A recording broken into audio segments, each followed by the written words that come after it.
Come on, let's walk the street. And walk they did.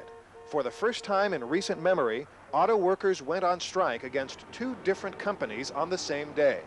General Motors truck plant in Pontiac, Michigan, and the Chrysler Corporation's automatic transmission factory in Kokomo, Indiana.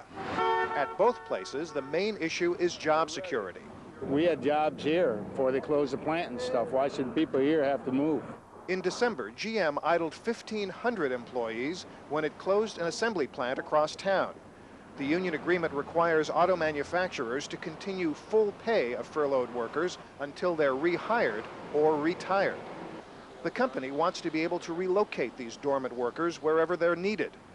The current contract says the company can't do that without union approval. The walkout in Pontiac began after an all-night bargaining session. Both sides seemingly anxious to avert a costly work stoppage.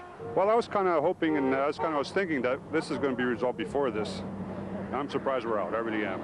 But the 5,500 people who walked out understand what's on the line. You know, they're killing them in there. It's terrible. You know, 10 hours a day and speed ups and, you know, and we're trying to get that resolved. This strike is the latest in a series of labor disputes at General Motors over the last year and a half. The reason this is such a big problem for GM is that what happens here can quickly affect what happens in other parts of the company. Chrysler picketers are seeking assurances from the company their work won't be sent elsewhere.